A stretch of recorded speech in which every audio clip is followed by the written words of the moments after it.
Hello, আসসালামু আলাইকুম। স্বাগতম আমার নতুন ব্লগে।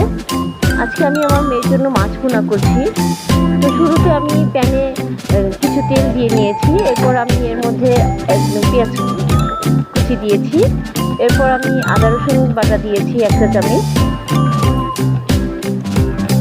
এটা দিয়ে আমি একটু নেড়ে চেড়ে মশলাটাকে ভালো করে ভেজে নিব, যেন কাঁচা গন্ধটা না আসে। এরপর আমি দিয়ে দিয়েছি ধনিয়া গুঁড়া, আবার একটু নেড়ে চেড়ে নিচ্ছি।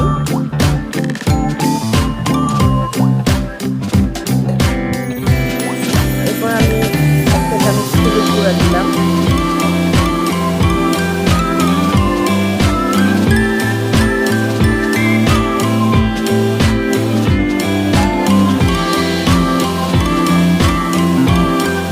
এরপর দিয়েছি সামান্য জিরা গুঁড়া।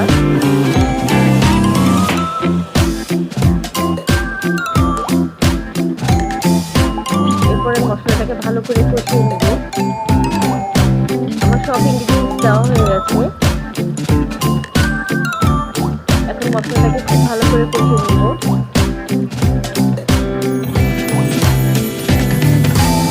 বাচ্চারা সাধারণত মাছ বেশি খেতে চায় না, তো আমি আমার মেয়ের জন্য মাছটাকে একটু অন্যরকমভাবে এটা ভুনা করছি। আমি আস্ত মাছ রাখছি না, মাছ বেশি খেতে পারে না। তো ওর জন্য আমি মাছটাকে আলাদাভাবে গুঁড়া করে নিয়েছি। আজকে আর একদিকে আমি আজকে গুঁড়া মাছ ভুনা করছি। আমি 2-3টা কাঁচামরিচ দিয়েছি, লবণ অ্যাড করিনি, এখন লবণ অ্যাড করে দিলাম।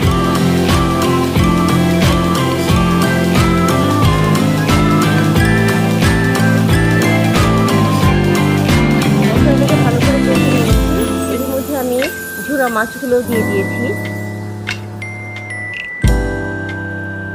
এবার খুব ভালো করে নাড়াচাড়া করে নেব।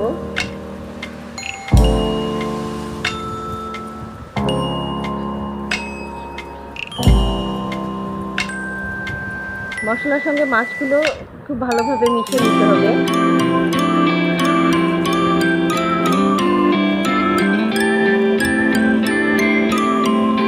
ভালোভাবে মেশানো হয়ে গেলে আমি এর মধ্যে সামান্য কিছু পানি দিব। আমার মাছ ভুনাটা হয়ে গেছে। আমি এখন এটাকে নামিয়ে রেখে পরিবেশন করব। পরিবেশন করে আমি আপনাদেরকে দেখিয়ে দিব যে এটা কেমন লাগে। দেখতেও যেমন লোভনীয়, খেতেও সেরকম সুস্বাদু।